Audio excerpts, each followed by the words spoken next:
It is lights out and away we go. Hello, racers. Welcome to a very depressing episode for me, episode of the Harder Soft F1 podcast.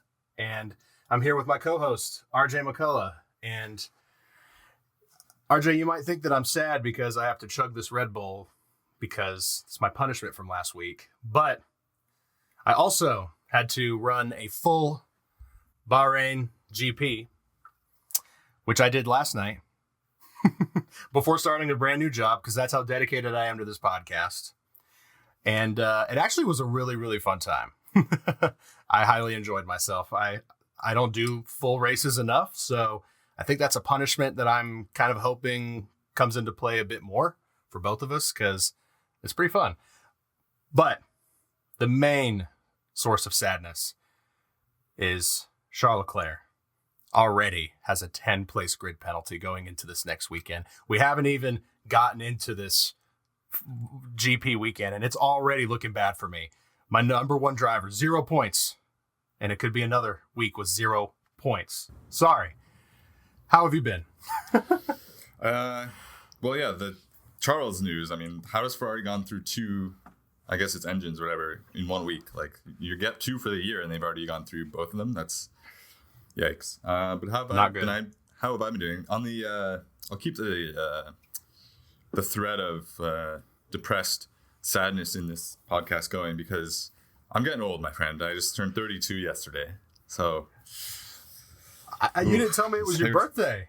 I didn't. I was going to tell you yesterday, but oh man, damn, I didn't get to wish you a happy birthday. I'm a shitty friend. What the hell? Ah, darn, what a shame. Look, I'm not. How long until this starts going gray? Oof. Look, I don't get on Facebook. I don't get on any social media, so there's no possible way I could have known. So that's on you. But hey, happy belated birthday, man. Happy belated birthday. Thank you.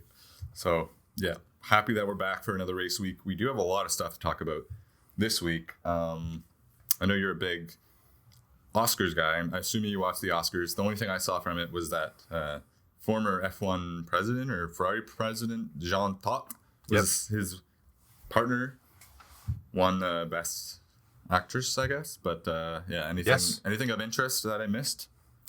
Oh man, yeah. His wife, Michelle Yeoh, she won the Best Actress award. That entire movie just swept most of the awards, and it's a great movie. I had my personal favorite. I knew Banshees of Inisherin wasn't going to win a bunch of awards, but goddamn, I love that movie so much. It's so good. But yeah, there was a lot of really cringy playoffs too, where people get cut off by the music. It's, but also it's just Hollywood bullshit jargon. Let's all rejoice in how awesome we are. Right. So, and it's also like, hey, little people, look at us in our nice clothes on the red carpet. But I'm a shill for Hollywood, like stuff like that. All right, well, I'm excited because this week is starting tomorrow, Thursday, is March Madness NCAA basketball college tournament starts. So even though I'm not the biggest basketball or especially college basketball guy, those first few days when it's just game after game, huge upsets, buzzer beaters, just the kind of volatility of college sports, how even the best team can lose to the worst team. So I'm looking forward to that for the next couple of days. Got St. Paddy's Day this weekend. Getting a little old for that, but I'll probably tip back a few beers. Oh, yeah. Late birthday celebrations. But yeah, I guess without further ado, we do have a lot to get to this week in terms of F1, not only Jeddah, but a lot of Ferrari stuff, a couple of Mercedes things. Conspiracy time with Adrian, Conspiracy Corner, and some just a lot of stuff floating around the interwebs these days. And we've got a little Twitter beef that we're going to break down for you. Yes. Big in our world, but yeah. So before we do that, though, we're going to keep our trend of on weeks that we're not recapping a race. We're going to do the F1 quiz to see if keep each other accountable, holding up, keeping ourselves on top of the news. So we're going to both do it at the same time this week. But the quiz, it comes in like they randomize the order of the questions. So I will read out mine. I don't know if that's going to spoil it for you, though. Maybe mute me while you do yours so you don't hear me. Here's an idea. I'll take my headphones off, chug the Red Bull while you do your questions, and then you can give me the signal, and I'll come back and take the questions. Okay. We're going to go through it quick. All right? Yes. All right. Okay. Sounds good. All right, question 1. I can't hear. This guy's an idiot. He's got to chug a Red Bull. Look at him. Look at him trying to chug. Look at him opening that Red Bull. What a loser. All right, which of these items of memorabilia will be displayed at the F1 exhibition in Madrid? Kevin Magnussen's 2022 Sao Paulo pole-winning Haas, Pierre Gasly's 2020 Monza-winning AlphaTauri, Lance Stroll's 2020 Turkish GP pole-winning Racing Point, or Carlos Sainz's 2022 Silverstone-winning Ferrari? He couldn't even chug one Red Bull. I chugged like 20 last year. Every time Max won, I had to chug one. That's a lot of wins. That's a lot of chugs. Back to the question. In Madrid, it's got to be Carlos Sainz. He's the only one of those guys from Spain. Wrong. 0 for 1. Oh, man. He's just sipping that like it was a casual drink. All right. Which driver heads to the Saudi Grand Prix with the longest finishing streak? Max Verstappen. Still not listening. Got it. Kimi and Jenson will both be competing in NASCAR this year. At which circuit? Coda. Got it. Which team's boss said they were looking to bounce back after a string of errors in Bahrain? Sounds Ferrari, Mercedes, McLaren, Alpine. Correcto, Mando. Ahead of this year's Grand Prix, how many safety car deployments have you seen at Jeddah in F1? I don't know. I'm going to guess 1 because I know there was 1 for sure. Yes, I got that right. All right, he's watching me on. Feeling the pressure now. Question 6. Which driver side was some time away? I had time to reflect on everything properly and my perspective on some things has changed and some things I see differently. Obviously, I'm a couple years older. I'm a father now. Magnussen, Bottas, Albon, or Hulkenberg. I think that's Yoshi staring at me. Who took some time away? Hulkenberg. Bang. 7. Which of these features has been added to the Jeddah Corniche circuit for the Saudi Grand Prix? Sausage curbs, rumble lines, convex barriers, rainwater lines. What the hell are rainwater lines? I'm going to say rumble lines. Correct. Bang. Which team said they made visible changes to their car after Bahrain? Mercedes. Thank God I got that right. Aston Martin announced Saudi as a new sponsor. Which team did Saudi formerly sponsor? I saw this. It's Williams. Bang. And 10. True or false? Saudi is the team of Lewis Hamilton's last win. Did they really have to? Oh boy. True. All right, I gotta Adrian's attention now. I spent too long not looking. Okay. All right, you're in tough this week, buddy. I don't know how long that took, but I did. You know what I want to say? I'm a little disappointed in you. As a guy that drank, how many wins did Max have last year? Let's say 20. Lot. I just dominated those Red Bulls. Maybe that just says something about my throat. I don't know, but I guzzle those things down. Oh, it's coming back up. Yeah, that was tough for you, eh? It's just hard for me to chug. The actual flavor itself, I'm not like the biggest fan of like Red Bull. I used to really like Red Bull, but I did go with the zero sugar because I don't drink sugary drinks, so had to go with the zero sugar. And for a zero sugar energy drink, here we go. It wasn't that bad. Okay. So you pull up the quiz, you do it. How did you do that? I'm going to do it live. We have this thing in Canada called Tim Hortons. You know, every Canadian loves Tim Hortons. And they have a promotion on about a couple months a year called Roll Up the Rim to Win. And you used to actually roll up the rim of the cup and it would say underneath like winner, gagnant, or loser. Now it's on an app.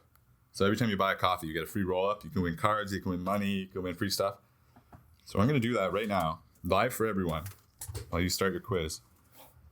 All right, here comes the roll. Bloop. He's rolling.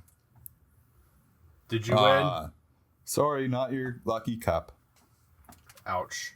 Didn't win this time, but wait, you've been given an entry in our daily jackpot.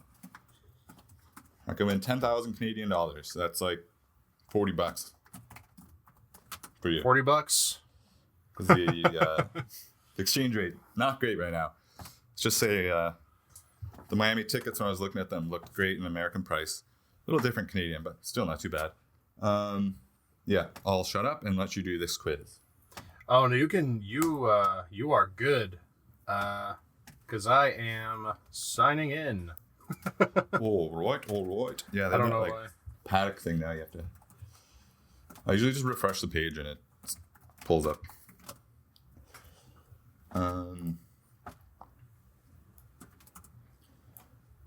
Here I am. Here he is. All right. How can I embarrass myself? Here we go.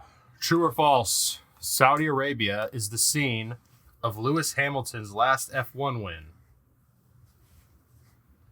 God damn. It's been a long day. And I know I can't spend that long on these questions. His last win...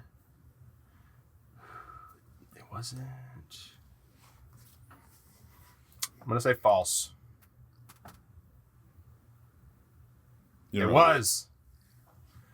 last win. Because that was before Abu Dhabi in 21. Right. Last year. I forgot. I for some reason thought Max won that because I'm a moron. No, he tried. Tried wrecking Lewis's car. It didn't work. Saudi, that was the almost perfect lap he fucked up, right? Yep. Yeah. All right, number 2. Kimi Räikkönen and Jenson Button will both be competing in NASCAR this year at which circuit? Circuit of the Americas. Correct. Kota. Okay. Which driver said, with some time away, I had time to reflect on everything properly, and my perspective on some things has changed, and some things I see differently. Obviously, I'm a couple of years older. I'm a father now. Oh. K-Mag. I watched Drive to Survive. What?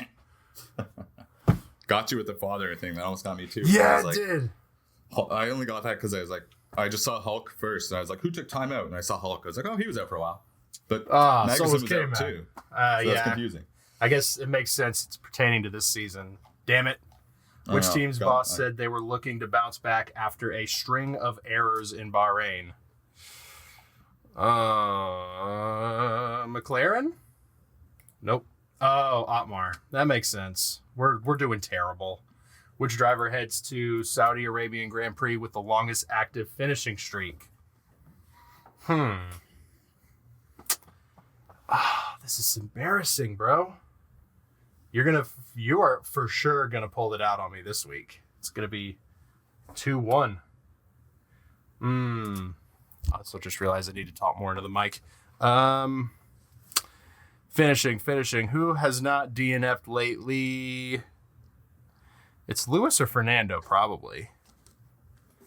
Because I don't remember Fernando. It's Lewis? It's Max. Of course it is. That's right, because Lewis had a DNF. Because Max hasn't DNF'd since the start of last season. So, yeah, this is horrible. Which team said they'd make visible changes to their car after the Bahrain GP? Man. Mercedes, Ferrari, Alpine, or Haas? It's definitely...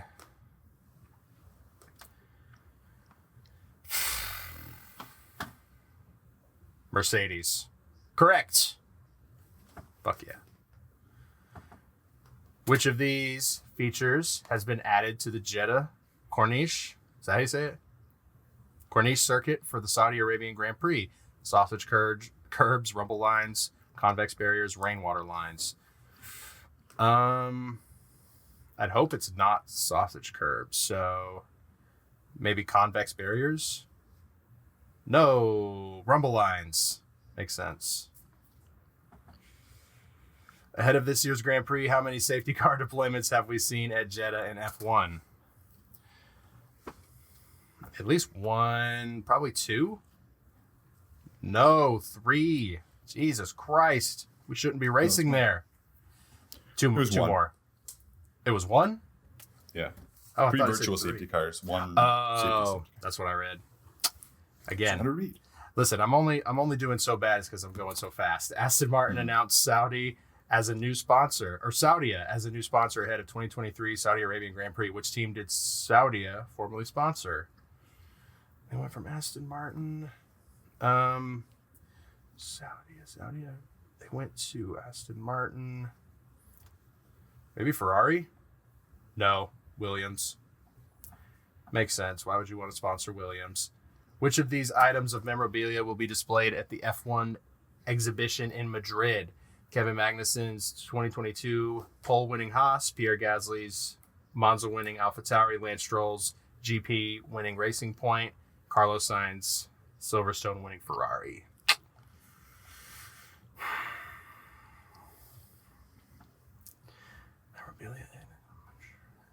I mean, it's Spain, so probably Carlos. Nope, of course not. Pierre Gasly. Well, that was just absolutely terrible. 2 out of 10. I should be ashamed of myself. The 1 week I do well. I got 9 out of 10. Are you serious? Yeah. Holy shit. A couple lucky guesses, but... Oh my God, I got some unlucky guesses. Hey, you finally beat me. I did. Hell 2-1. Yeah. Let's do it. Yeah, one of our topics was kind of spoiled in the quiz there, but so let's go over it quickly. But yeah, Kimi Räikkönen and Jenson Button, former world champion, are doing NASCAR the Cup Series race at COTA, Circuit of the Americas, on the 26th of March. So not this weekend, coming up, I guess next weekend.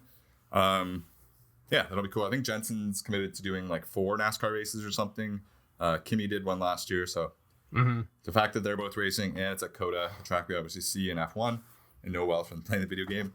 So yeah, I definitely will be tuning into that. Oh yeah. I don't really think there's really too much to add on that unless you have anything else. Not really, but we can transition to the new Red Bull simulator that they announced. It is a state-of-the-art F1 simulator that looks like the beautiful Red Bull that's the exact same as last year. And it looks sick. I mean, I think it's a really cool idea to put a simulator in what looks like a real F1 car, but the price is like absolutely ridiculous. 100,000 pounds, or sorry, 99,999 quid, if you will. So I don't know if you were a very wealthy tycoon F1 fan, would you shell out that money for that sim? Yeah, if I made like $10 million a year, I would, because I wouldn't care. I mean, I've seen some people posting online that you can get like other ones for like $30,000. They're just jacking up the price here, but for sure, it does look really cool. It's funny that they have on all the displays F1 22 as the game, because any like real sim racer isn't racing on F1 22. That's more of a like arcade game, but yeah, the simulators, they have the Champions Edition and the Race Edition, with the former featuring a front wing assembly and both coming with the option of either Verstappen or Perez themed liveries. Can't imagine outside of Mexico they're going to be selling too many Perez ones. Yeah, I want to see those numbers. Priced at 100,000 pounds for the Champions Edition and 75,000 for the Race Edition. Will be available to buy directly from the official F1 memorabilia e-commerce platform, F1 Authentics. So, yeah, I'm interested to see how many of those are purchased. I don't know. I guess it's cool that, like, you can have a unique sim racing experience that puts drivers in the cockpit of the championship-winning Red Bull 18. It is, like, basically the car. So it is really cool. And you're, like, using the pedals and the wheel and everything. Really cool, but I think, obviously, crazily overpriced. For sure, but I would love to try it. I know. That'd be cool if it just... They had, they opened that like F1 simulator place in the UK, in London, I believe. Yep. It'd be cool if they did that somewhere in North America and just had like one of each car kind of thing. Oh, that'd be sweet. That would be sweet. Wait times would be ridiculous. Oh yeah, yeah. Yeah. Go ahead. More Red Bull news. Sorry, I just had it pulled up here and then it popped up. But yeah, more Red Bull news quickly. They kind of surprising. We talked about this on our text thread, but. Kind of all offseason, it was assumed that Danny Ricciardo was there to be the fill-in driver in case anything happened. Obviously, also to help the simulator and just growing the brand, et cetera, et cetera. But yeah, we all thought if anything happens to Max or Checo, Danny would slide right in there. But according to Twitter, which take it with a grain of salt, the Red Bull Racing and AlphaTauri reserve driver hierarchies stand as stated. Only in the event of Max or Checo being unable to race, Yuki Tsunoda fills in. He moves up from AlphaTauri. Liam Lawson fills in for Yuki Tsunoda at AlphaTauri. Both Yuki Tsunoda and Nick DeVries are not guaranteed a seat at AlphaTauri for 2020. Oh, these are just different things. Right. But yeah, that's interesting. Number 4 says Daniel Ricciardo is not an option. So yeah, kind of strange. It was confirmed through various sources and official reports. So I guess it is real. Yeah, strange that Liam Lawson would move up to AlphaTauri. Yuki would go. Yuki, or why not De Vries? I don't know. But I doubt we'll have that come up this year. Just sort of strange. What do you think as Mr. Red Bull? Man, I think it's clear that they have no intention of putting Daniel back in one of their cars ever again, which we could have assumed, but it was nice to be a little optimistic and hope that he might get a shot at another drive in a Red Bull, but it's definitely not going to happen, at least unless a miracle happens. But I really don't think we'll see DR return to F1. I do kind of think it's cool that Yuki is the replacement driver. I think if, God forbid, Checo or hopefully Max had to sit out, that Yuki would get the chance to drive a Red Bull. I think that'd be a really exciting thing to see, just to see how he adapt to it in that short of time. See if he was able to get like a at least a decent result, like an Alex or Pierre level. Mm-hmm. Yeah, no, it's I find it fascinating when a driver from a lesser team steps up, because then it's sort of like, it does really show you how much the car makes a difference. Like when George stepped into the Mercedes a few years ago and almost won. Yep. After being like back of the grid all year. So yeah, one more little piece of Red Bull information. I'm gonna let you read this one because it comes from a guy that you have said you view as almost a father figure in the sport of F1, Sir Helmut Marko. I know you often align with his way of thinking, and you often are parroting his thoughts. So why don't you just read out this quote that Red Bull is already sandbagging this year? Right. Helmut Marko said, as the season progresses and we run out of wind tunnel time, Twitter, the others will still have that available, and our lead will then melt away. I actually saw this, and yeah, they're sandbagging for sure. And it's smart. I'm not going to lie. It's Red Bull. I mean, it sucks for me, but as a Red Bull fan, it's awesome. People that listen to this that don't know our league are just so confused by my verbiage. Yeah. RJ has him on his team, so he gets all Max's points. I like Max. He's my favorite driver, but I just know that Christian is taking a book out of the Mercedes playbook from way back in like 2016, and they're going to start slowly turning the engines down. So it's a little bit closer of a gap, because even Red Bull know that nobody just wants to see Max and Sergio with a 20-second gap every race. But they also want to keep winning. So they're going to turn the engines down a little bit, and they're going to, just narrowly get that win. But they know it's inevitable, and I think everybody else does. So yeah, and I guess like for those who are wondering, like, why is that quote? Like, what matters about that quote? I guess because we saw last race they won by over 30 seconds. Then Max never once had to push. He was coasting for the last 20 laps essentially. So they obviously haven't turned up the engine all the way.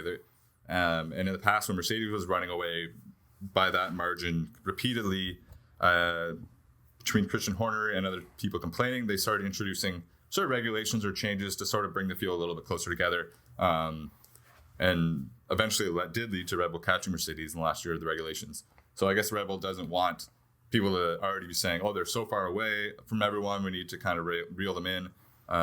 They're kind of just saying, oh yeah, we are right now, but once that wind tunnel stuff kicks in, then everybody's going to catch up to us. So don't do anything to us, because it's going to all even out in the end. Which it's a smart thing to say, and it might be a little bit true. Like I can't imagine a world in which they just keep growing their lead. But if they haven't turned up the engines, I guess they could, because it's just scary what Adrian Newey is able to do in designing a car. It absolutely is. And if anybody thinks that quote is irrelevant or that it doesn't mean anything, it does. He's telling you that he's telling you what they're going to do. He's telling you what's going to happen, and it's going to happen.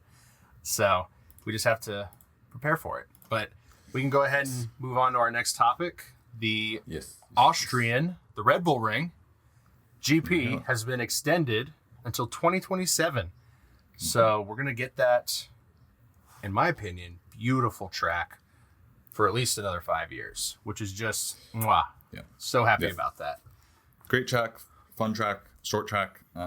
Very short. Yeah, I mean, very much benefits Red Bull. Obviously, it's the Red Bull ring, but yeah, it's good news. It's going to stay on the calendar. I mean, it's kind of one of those tracks that you'll just associate with F1, so not huge news. But another track we got a little bit of update on. I don't know if you've already seen this. Basically, Las Vegas has named their track. Yep. Did you see what they named it? I did. Just named it just the Las Vegas Strip Circuit. Yep. So, I mean, fair enough. It's fitting. It's on the strip. So it's any crazy name or anything. I thought they might name it after someone or something more interesting, but the Las Vegas Strip Circuit. So, yeah, I don't know. There's still a lot of details that come out about that, so we won't really go too much into that. Just want to mention that.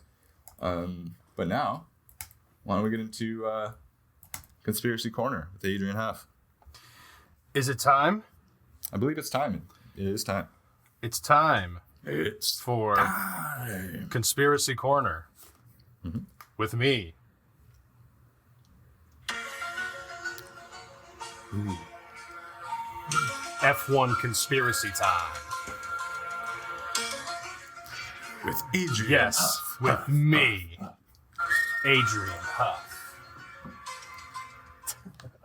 Yes, By the women and children. And the need to run. I've stumbled upon a conspiracy theory from the F1 world, and I wanted to talk to you about it. I'm going to keep it brief because I know we don't want to do like a 90-minute long episode, but I want to run you through this. And it's interesting because it involves a driver that is still racing today. Do you want to have a guess at who that is? He's very popular this year. Alonso. Yes. Do you know the story? No, he's the oldest guy. So you nailed it. So this is back in 2015 when he still raced for McLaren.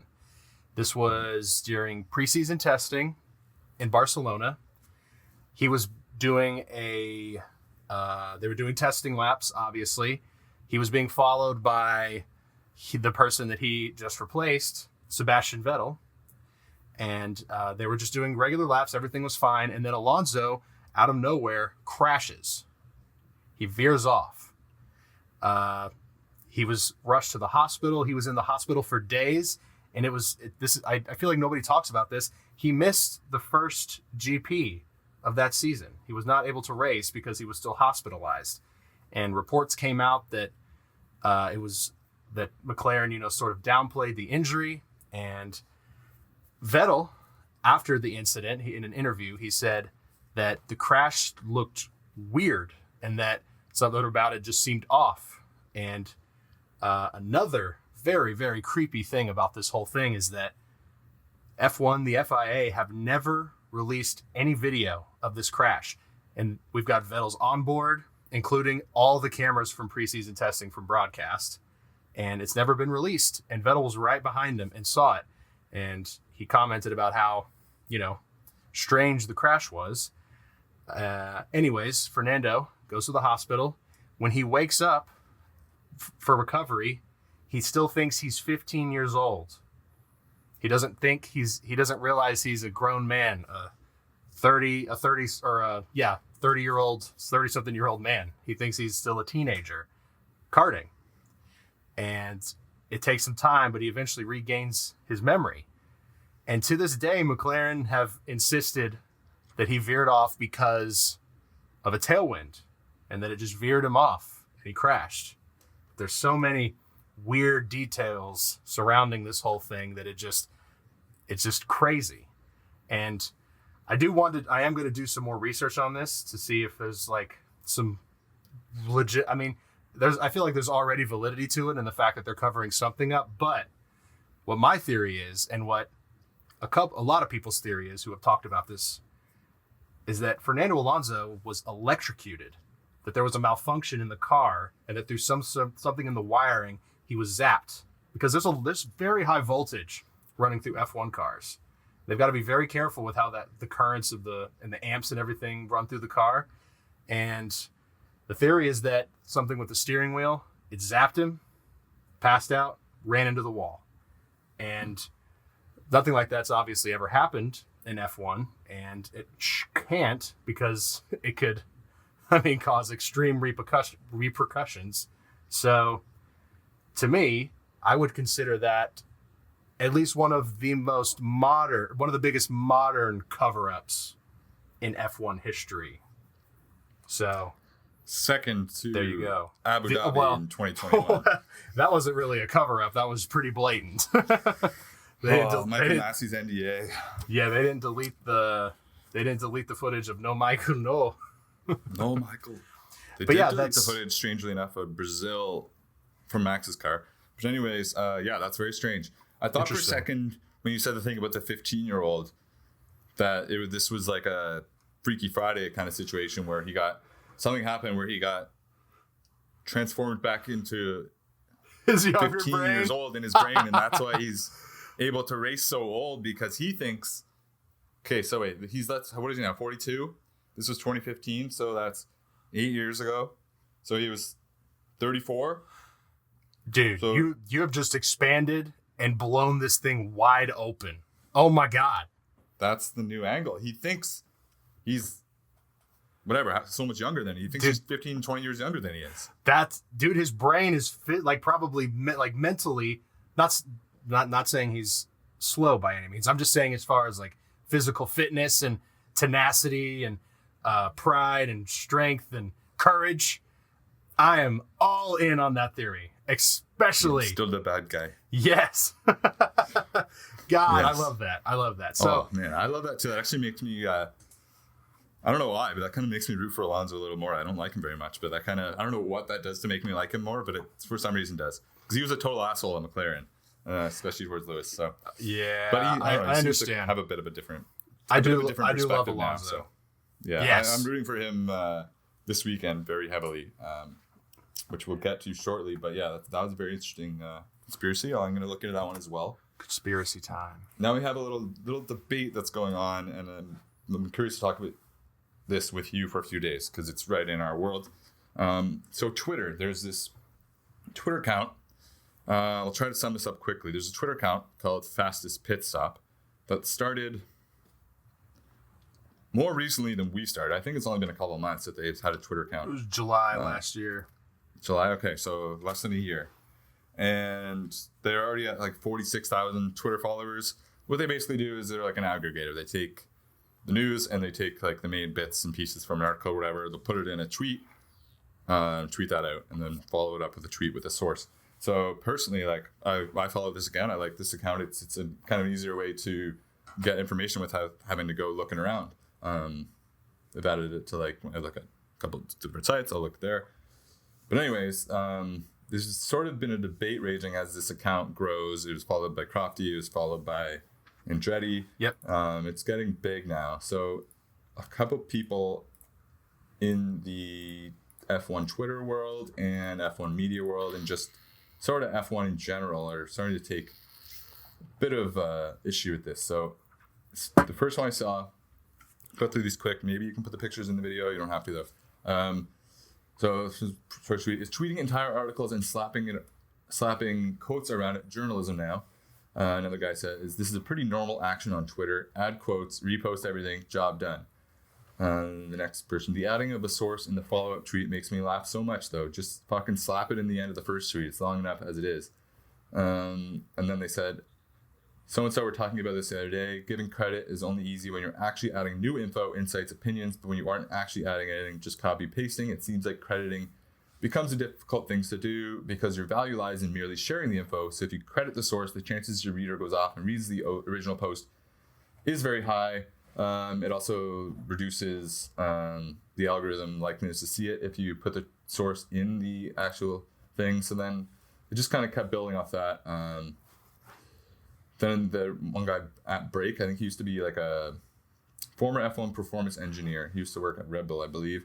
He says, are the real news outlets just doing a shit job at Twitter? Respectfully, if some nobody copy pasta rat is getting more engagements than the outlets themselves, are they missing something just short of long tweeting the whole news article in order to drive traffic to the source? So it's a different way to look at it. One of the other tweets got deleted. And then, yeah, just a lot of people saying things like, I hate this account so much. Can we please unfollow this? Pretends to do journalism. They literally pretended to be an F1 insider account to build followers. Then they got the number they wanted and pivoted to copy pasta, et cetera, et cetera. So, I mean, this goes on and on and on. There's about a million tweets, but that's sort of the gist of it. Yeah, this account is going very big, very quick. I'm kind of just taking other people's stuff and maybe passing it off, not necessarily as their own, but just an aggregator. It's been done for a million things. Yeah, I'm curious kind of where you land on this little drama that's building. He hasn't addressed it yet. But what do you think? It's a complicated issue because, I mean, Twitter, that person is right. Twitter journalism is not actually journalism. It's just copy and pasting. And, you know, you'll occasionally see tweets of them like tweeting like it's their personal account about their favorite driver. But, you know, it's also being presented as like, yeah, like they have F1, like actual insider sources, or that they're involved in F1 themselves. Here's my thoughts. I don't want to come off mean because we have posted like clips from interviews, clips from races, stuff like that. But we obviously, you put credit to I mean, everybody knows it's Formula One. You know, we haven't posted like just straight up copy and pasting articles from WTF1 or Sky or whatever it is. But we have posted like clips of racing, like clips from the races and interviews and stuff like that. Like I said, I think that's okay if, you know, that's not really the same thing because there's plenty of like people and pages on TikTok that post clips from all types of sports. They make edits. That's fine.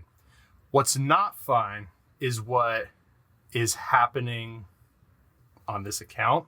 No hate to these guys. I mean, get your money, get your followers. That's awesome. I mean, obviously, I would, love for us to reach like that level at some point of followers across the board. But I'm not going to do it the way they're doing it because now specifically with Fastest Pit Stop, I'm not going to make like allegations of things that they've said regarding their involvement with F1. But as far as the copy and pasting thing, yeah, that totally is a thing, and it's a problem, and it is on the major news outlets because they could easily be doing this too, but they just aren't engaging with the F1 audience on social media for some reason. So it's almost like there's kind of a need for these guys, but they could go about it a different way. Like they could write their own articles about the weekend and stuff like that, like the blog that we're going to be starting soon. We're not going to just copy and paste. We're going to write our own essays and our own thoughts and stuff like that. Yeah. Again, I don't want to single anybody out, but there's there's like just this really, it's become normal in the way that people like behave on social media. Plagiarism is not frowned upon these days. It just isn't. And I really don't want to call somebody out, but I mean, when you make an account and you title yourself something like, oh, I don't know, Barstool Sports, and you put Barstool Formula One and you fake a verification, people are going to follow you because they think you're the Formula One Barstool account. And then you just put in the description at the bottom after all your promos, not actually affiliated with Barstool, quote, yet. Like there's any universe in which Barstool is going to bring you on to run that account. Again, just saying. Yeah. Barstool, whatever. I just think it's shitty because that person could come up with their own thing. But no, they're copying the name for the algorithm. It's stealing. And this, I'm not saying anybody's, stealing their content, but when you're presenting it and you're tricking people into thinking that it's from Barstool or from Sky or ESPN, whatever it is, I personally, I didn't mean to talk so long, but I think it's shady. Mm-hmm. So yeah, I would agree. I think it's like a multifaceted issue. I think it sort of started popping off mainly when the fastest pit stop account literally copy and pasted an entire article about Naomi Schiff talking about Lewis and Max and Alonso, and like I guess tweets have allowed longer characters now because this was like a 1,000-word tweet, and I think that there's an issue with that because you're literally just copy and pasting someone's hard work. I think the other side of it though is like a lot of the times this person is pulling quotes from articles that are coming out in like some Italian outlet or some Austrian or German thing where like I never would have seen these quotes or this information. So they're kind of doing the work and pulling the best part of that, and they do source it. I mean, you can disagree with how they source it because they put it in a follow-up tweet. I don't really care about that.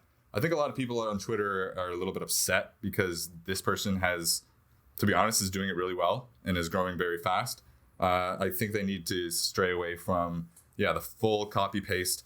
Exactly. But I think like as someone that works like in the sports world, like aggregators are just a thing. Like in every sport, there's people that just, and I'm sure it happens in entertainment and politics and whatever. Like people's job is just to take whatever the news is and tweet that or report on that. And even like when we do our blog or whatever, there are times where I'll quote tweet something or take like an excerpt from someone else and then like quote tweet that or put that in brackets or quotes and then elaborate on it with my own opinions. But so I think there is value to, and like say we wrote a blog and then they quoted from our blog. I would be happy that we were getting the exposure because they quoted us, not happy that they stole from our blog, right? As long as they quoted us. Exactly, which they do give them credit. They do source it on the tweet underneath. So yeah, it's sort of a bit of a gray area that I think with a little bit more, I think the fastest pit stop people might maybe just need to be a little bit more personable in how they're doing things and like reaching out to the community, and they kind of are a bit it's always the only time they ever talk to their fans is just like we're doing this giveaway. It's never really like trying to have a dialogue with people. So yeah, I think it's something that's only going to grow as the season because this account's just going to keep growing exponentially. So it'll be interesting to see what grows of it, or if anything comes from it, or if it's just a flash in the pan issue. Yeah, and I think, like you said, as that account in particular, I mean, I like that account. I don't have any problems with that account. I do think that there is, some not cool ways to post someone's entire article, even if you source that. But posting quotes, as long as you're sourcing it, there's, like you said, that's going to happen. My biggest problem is people trying to trick people into thinking that they're someone else. That's not cool in my book. Like the fastest pit stop is not pretending that they wrote this. They're just reposting it. It's like retweeting it. It's like they're completely different things in my eyes. Yeah, it's not stolen valor. That Barstool account though, because I think we've talked about this before. I know you are too. I'm like very, very into Barstool. Like a dream would be for this podcast to be picked up by Barstool. So yeah, I jumped on that right away too. And I think one of us DM'd him, I don't remember which of us it was, like wanted to introduce ourselves, talking to them, and then she's like, oh, what the hell? This person's not even, like, it's just so misleading. And they live in like Italy or something. It's not even their, like, Barstool's not going to hire you from there. Like, it's just a strange thing. That's, the misleading, the lying, I just don't like. But again, it's social media. Like, are we surprised that people are misleading on social media? No. But is it frustrating? Yes. Their only shot is if Barstool does want to start an F1 account and they pay him a couple grand for the account. For the name, yeah. That is the full extent. Yeah, they probably just change like one or two letters and make their own. That too. Yeah. So I guess we'll move on from that. We'll be tracking that as it comes. The next one, I personally don't have much to say about it. I just want to mention it because it's coming up in the news.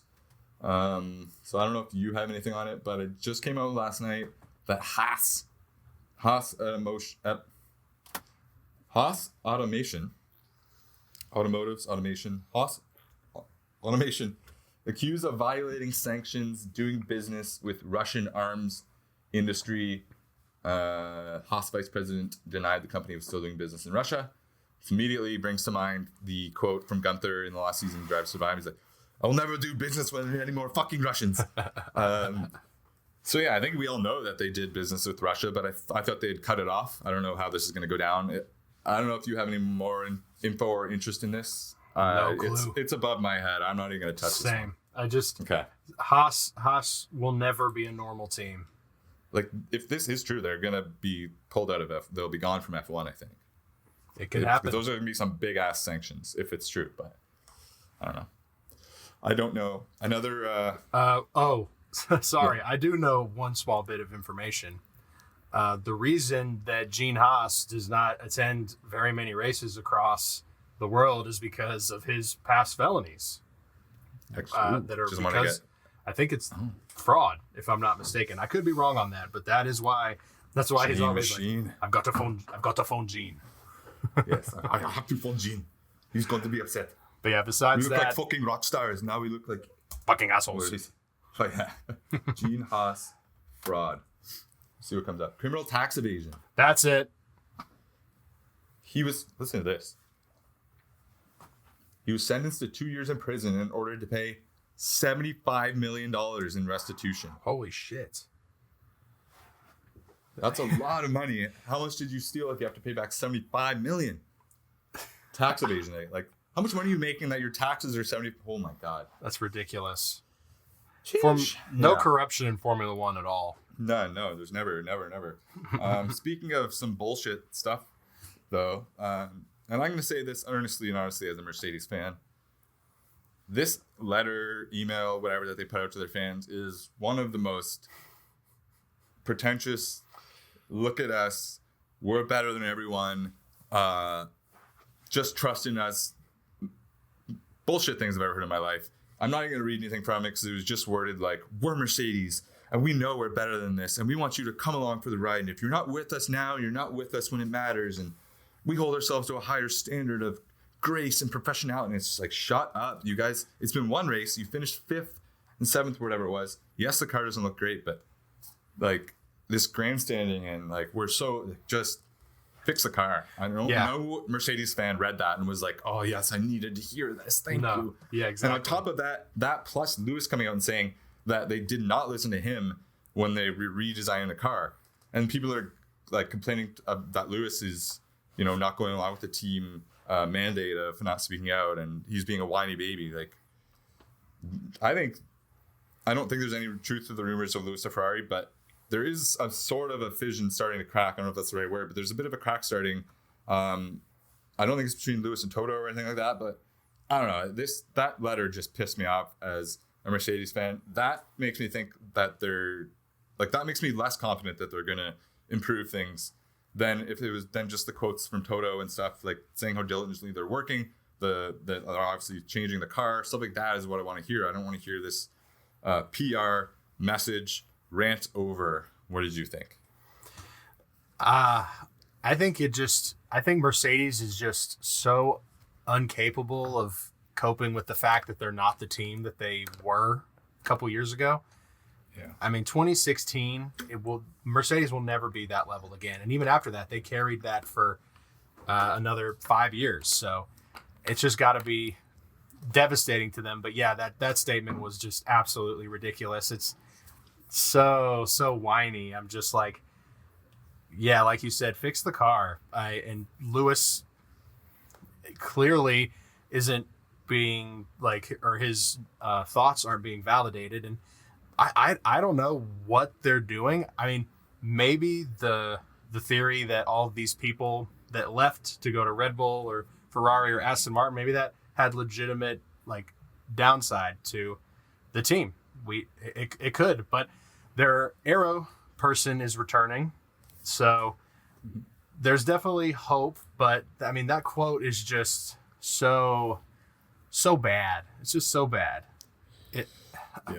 But and they've apparently given their, I don't know if it's true or not, but I forget the guy's name, the head aerodynamics, he's apparently given a bit of an ultimatum. I don't really know how much of an ultimatum you can give because they're not just like, what are they going to do, replace him right now? Like, it just seems like things are kind of falling apart a little bit. And it does. I don't know if this new car design they're bringing in by Baku, but they even said they can't really use it in Baku. They have to use it at Imola, or no, the other way around. Whichever one of those is a sprint weekend, I think, is Imola. They can't use it there because it's a sprint, so they're going to have to wait to Baku. By then, they're going to be too far down. I will say this. I know you said that you think the Ferrari rumors are bullshit, but if we know anything about Formula One drivers, their agents, their managers, Lewis's managers are 100,000% talking to guys, being like, hypothetically, Yeah. if Mercedes can, I mean, I don't think Lewis can handle like years of this. So if they just completely fall apart even worse than they already have, I mean, his contract is up at the end of this year. So we could see a crazy fucking move, and that would destroy the internet, and it would make me so happy because then we could both turn on Mercedes. We could both. And I could be a full Lewis fan. No matter where he goes, I can be a full Lewis fan. I've always said I'm Lewis first, Mercedes second. Yes, sir. So, on to another team that's struggling. The Ferraris. Has been a couple tough weeks for Ferrari.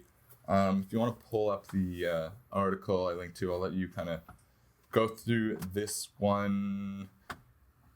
Maybe like a couple paragraphs down, but yeah, Ferrari is kind of clearing house. I don't know really what to make of whether it's Vasseur doing it, whether it's people leaving because they don't want to be there, whether it's there's a leak inside, whatever. Yeah, you want to kind of walk through the departures and such. I think it's David Sanchez. I don't know. Go ahead. Yeah, I think all this talk of these people are getting out of Ferrari while they still can. They're looking for other jobs. I mean, they probably will find other work, but Fred is he's cleaning house, like you said. He is getting rid of the old guard because you have to. Ferrari has been on a cycle of insanity because the definition of insanity is repeating the same thing over and over and expecting a change. Ferrari are insane, and Fred knows that they have to make a change in order to see change. So I'm sure he's getting rid of, the people that's necessary to actually propel this team forward. Now, does that mean that Ferrari are going to be, championship leaders this year or even possibly next year? Probably not, but it's progress towards building a future for Leclerc.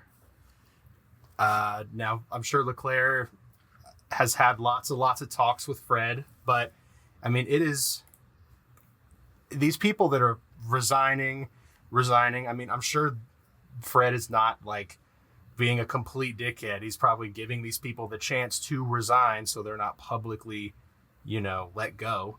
And of course, these people are going to be like, oh yeah, I left. I wanted to leave Ferrari. I'm going to McLaren where they'll really value me and will really make a difference. Fuck off. Mm-hmm. No, you got fired. Yeah. You got fired. Yep. And it's good. It's a good thing. Yeah, I think in the short term, it might make Ferrari take a bit of a step back, but in the long term, it should be good that they're all kind of under one umbrella. We saw last year that the management is not their strong suit. So if Vasseur is going in there, good on him and try to kind of get everything, his guys in there and get everything like on the same page. That's good. And they hired two Red Bull guys. Yeah, which can't blame them for that. David Sanchez offered his resignation from the position of head of vehicle concept in order to join McLaren. Racing director Laurent Mekies is rumored to have already received offers from Alpine, F1, and the FIA as per signaling his intention to quit. Yeah. Vasseur said there are people very close to Mattia who prefer to leave, which doesn't bother me. There are others who may have feared for a moment for their future. There's also reports Charles Leclerc had demanded a crisis meeting with Ferrari president at Maranello to seek reassurances, but Vasseur stressed such meetings are nothing out of the ordinary, which I would agree with. Yeah, of course. We all know the Italian media, especially Ferrari Italian media, quick to be a little overly dramatic. Just a little bit. I think, and I mean, Ferrari, Tifosi, whatever, they're the big thing there. So, I mean, obviously they're passionate. We want people to be passionate, but you just got to take every piece of F1 news with a grain of salt, especially if it's about Ferrari. I think. But yeah, Sorry, go ahead. No, I was just going to talk about the grid penalty, so go ahead. I was just going to say, I think people think Red Bull fans are obnoxious. People think Mercedes fans are obnoxious. It's actually the Ferrari fans. Ferrari fans will jump ship quicker than you can say Tifosi. I mean, it is absolutely insane how back and forth they go. I mean, before the season started, it was this is our year. After one race, it's like, oh, season's over. Fuck this team. Fuck everything. Fred was a disaster. But people are just so stupid. And now that they announced that they hired 2 Red Bull employees, now people are like on the upswing, like, oh, maybe they actually do have a future. It's like, shut the fuck up. People forget who was Leclerc's team principal before Ferrari. Frederic Vasseur. Yes, they have a history together, and that crisis meeting. I mean, of course it's a crisis meeting. You're getting rid of a ton of employees. You're starting a new season with a new team principal. No shit.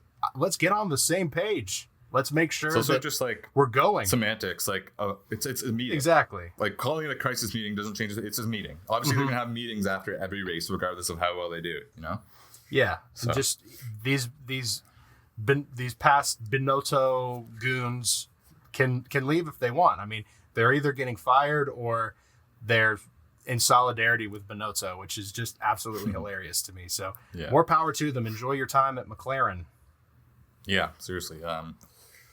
But the news kept getting worse because obviously Charles had to replace he bowed out of the last race with, I guess they're still working on what exactly it was, some sort of mechanical engine failure. Matt Gallagher from the P1 podcast, which we're big fans of, he's a big Leclerc fan. So I went to his account to see what he tweeted about it. It says, Charles His tweets Leclerc, are so good. There's actually a video of him, but I won't play that. Charles Leclerc is taking a 10-place grid penalty this weekend. The second race of the season. Ferrari have run out of parts. In the second race of the season. The second goddamn race. I am not okay.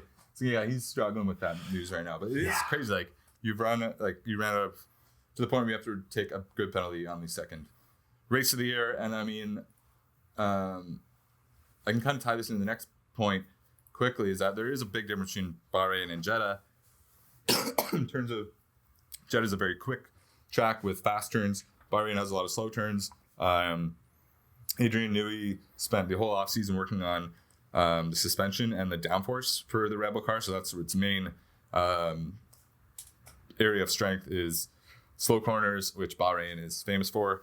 And Jeddah is the opposite. So obviously Red Bull is extremely fast still, but I think this is the sort of track that will suit also the less tire degradation here. So I think this is a track that would suit cars like the Ferrari, even the Mercedes. We'll see with the Aston Martin as well, but I think Red Bull's gap is going to be a little bit less this week. So I say that to say I was going to have Charles as my winner this week. I had it locked and loaded. Charles is going to win this week. He's going to turn the season around. Too much talk about Red Bull domination. And then this grid penalty. Even if he gets pole, he's starting at 11th. Like, he's not going to win from there. Nope. Yeah, what do you think about this? Like, it's sad for Charles. I mean, he's already got to feel like, is the season, it's starting the exact opposite the way last year started, so maybe that's good. It ends up switching around. Like, I don't know. I think Leclerc has got to dig really deep internally and realize that it's not going to just happen, this season. And I know he probably has said that every season. He's had the opportunity before. I mean, when it was him and Vettel, I mean, they haven't hit that peak yet, in my opinion. And with Leclerc, I mean. Right. So last year they could have. They could have, yes, but I think he just needs to stay patient and just keep improving, and his time will for sure come, because he knows, like, even though they make mistakes, he's with Ferrari. He's not going to Red Bull. He's not going to Mercedes.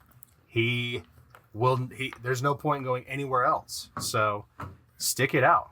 He knows that. So this weekend though, it's a major bummer. I'm just really hoping that he's able to carve through the field and maybe make it on the podium. Who knows? Maybe a safety car. Maybe a well-timed safety car. Box.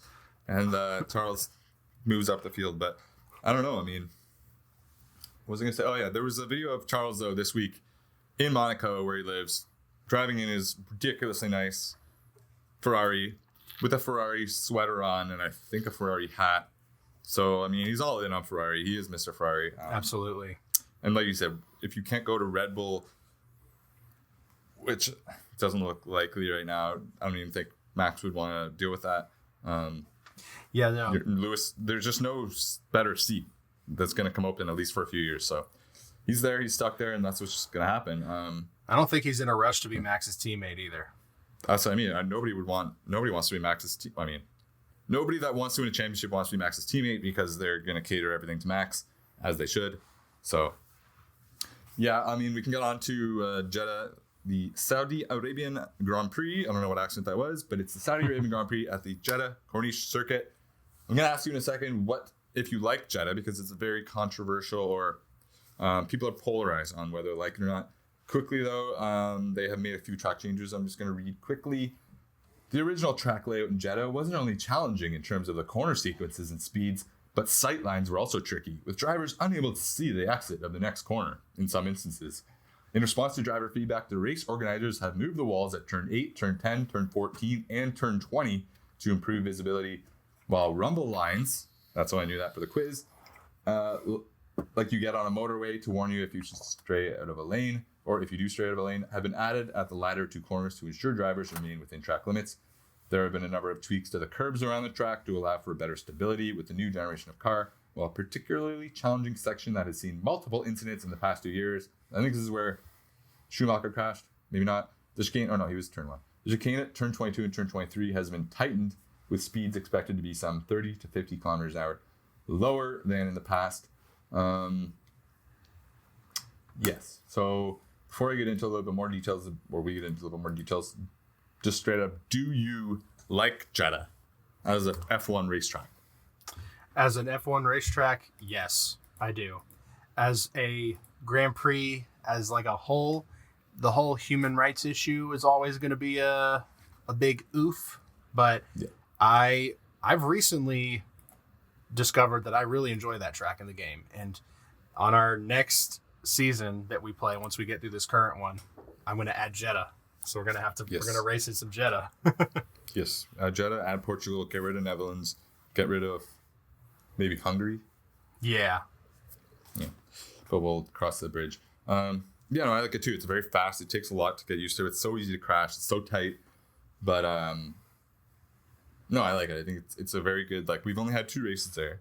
Last year, Max and Charles, I rewatched the highlights the other day. Like, that battle they had, the DRS chicken, incredible. We had like Alonso and Ocon battling back and forth. Right to the finish line, I think it was Ocon and Norris went to the finish line again. Like, great race. And then the year before, we obviously had the huge Max and Lewis battle. Max literally crashing or stopping short. Lewis crashed in the back of him, and then Max got a couple penalties for cutting corners and stuff. Anyways, that was sort of about as mad as I've been watching a race, but Lewis prevailed. That was his last win.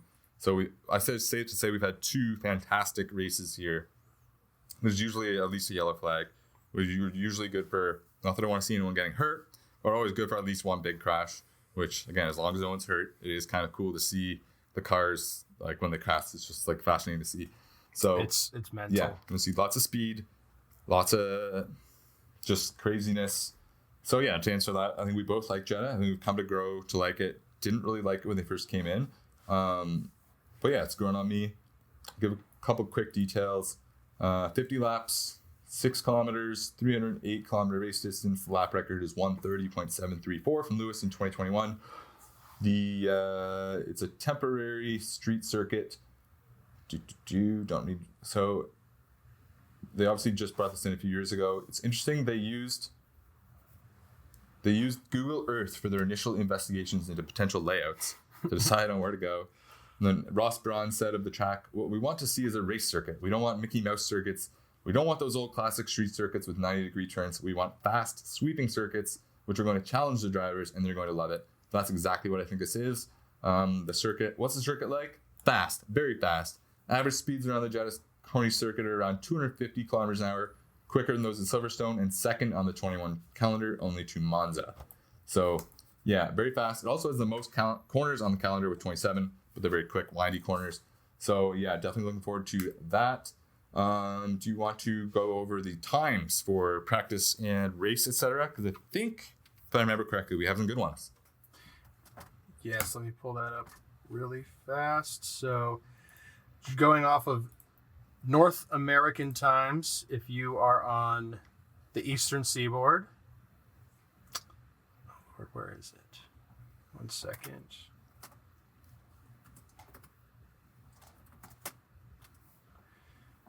Got it right here. So it's, if I'm not mistaken, looks like race and quali are going to be starting at 1 p.m. Yep. Eastern time. So Sunday and Saturday, 1 p.m. That is a beautiful race start time. Practice 2 on Friday is also going to be at 1 o'clock. And let's see, when are practice 2 and 3? 1 and 3. So that would be what? 9:30. 9:30. Yeah, there you go. Yeah. So 1 and 3 are at 9:30. Practice 2, qualifying, and race are at 1 o'clock. So just remember those two numbers and times. Weather is apparently going to be a little dry and gusty, so we could see some tailwinds, which actually does kind of, especially when they're going so fast around those crazy turns, they're so precise that it actually can throw things off. So obviously not going to rain. There's one more interesting thing I read, Twitter thread, and I kind of went back and forth just to confirm. So attendance last year was 141,000 at the Saudi Arabian GP. The 2023 Grand Prix is expected to be the highest attendance in Jeddah Coney circuit since race weekends in Jeddah became an official 3-day holiday for students and employees since the first race in 2021. So it's kind of cool. They give everyone in Jeddah a holiday to go watch the race weekend. That's fucking awesome. I asked him like which employees he's referring to, because like you can't just let the people that work at the track. Only the rich people. What, like students and like employees of Jeddah, Corny? And he said no, like teachers, government, etc. Obviously, not track employees. Yeah. So. Not track officials. Yeah, not track officials. So that's cool. And what else we got? Our picks, I guess. We can go through who we think is going to do well. Unless you have anything else to talk about with Jeddah. I mean, I'm very excited. I think it's gonna be a lot of fun. Oh yeah, I've already got my picks. I think Max is gonna win, obviously. Yeah. But I think we might see. I'm as much as I hate to say it, I would love to see Sergio do well because he's on my team. But I would also like to see these next two drivers do well. That's why I'm going Max, Carlos, Fernando Alonso. Okay, my podium: Max, Fernando Alonso, Checo. I think you gotta have some cojones to drive around here, especially if you're gonna be battling with Max. I don't think Sergio has that in him really. I think Fernando does have it in him. He is probably the best defender on the grid, maybe the best like wheel-to-wheel racer. Him and Lewis and Max. Max is a little more aggressive, but the most experienced by far. Yeah, it's something to watch. I mean, him and Lewis but even Alonso is more experienced. So, that's my podium. I do think I didn't really mix into the podium, but I do have an odd feeling. There's just too much. Whenever there's this much hype about something, it almost always takes a bit of a step back. Remember last year, a couple of races in, everyone was, the season's over, Ferrari's won it, Charles is going to run away with it. I hope so Went much. the opposite way. I hope so much. I don't think it's going to drop off that much, but I just think there's going to be one of the Red Bulls will DNF this week because of mechanical or engine failure, or one of them will get spun out and crash or something. I think one of them does. I would hope that it's Max too. I'd be okay losing our league if Max doesn't win the world title. But I also have some bets. Now, last week I kind of meandered through it. I think I actually cut out most of it. So I'm going to have 4 bets. I'm just going to run through them.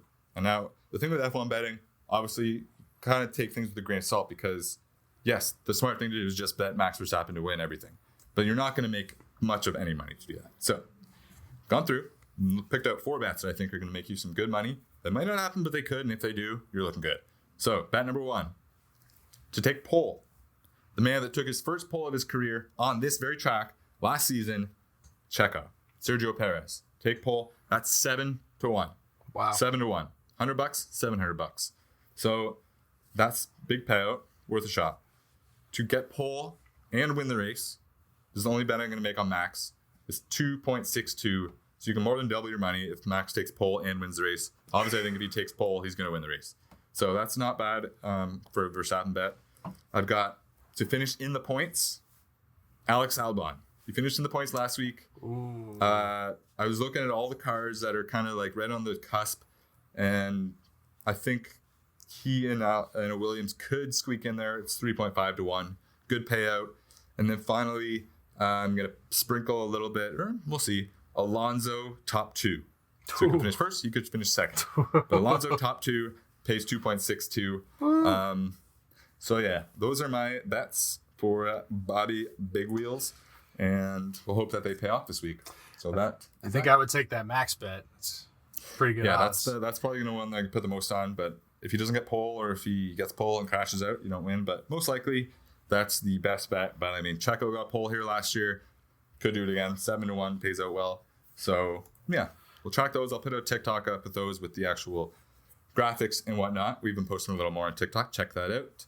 Don't make too much fun of my TikToks that I'm just trying to learn how to do them. Next race is Australia, Melbourne in a couple weeks. But yeah, this is very exciting. This is one of the most exciting races on the calendar. I think it was top 3 last year for me. Silverstone was number 1. I think this was up there in terms of best races last year. So that's all I've got for this week. You got anything else? Oh my gosh. Yeah, I'm just pumped for Jeddah. And also, I think that Albon bet is not too bad also. Those odds, Yeah, it's pretty good. It's fun to root for someone near the bottom, you know? I put some money on that. All right, man. I have to set you up with a betting account. Maybe a joint betting account. We'll definitely, when we're in Miami watching together, we'll have to do some bets. Oh, absolutely. Together. Makes it more fun. Hell yes. Yeah, we have officially purchased tickets for the Friday practice sessions for Miami. We'll see if we end up at any one of the other ones. Probably not, 'cause it's very, very, very, very expensive. Ridiculously. But Friday sessions weren't bad, so we're at least going to be there, see the cars, hear the cars, smell the cars. So pumped. Be one with the cars. Maybe we'll get lots of content. So lots coming up. A lot of fun this episode. Adrian, you want to send us off? Yes, thank you guys so much for watching or listening. And as always, please follow us on Spotify, subscribe on YouTube, rate 5 stars, like video, whatever it is. Just share, just do something to help us out if you enjoy the show, because it helps us out tremendously and we just really, really appreciate it. So thank you guys so much once again for listening, and we will see you next week for the Jeddah recap. Lewis top 5. Could happen. Hell yeah.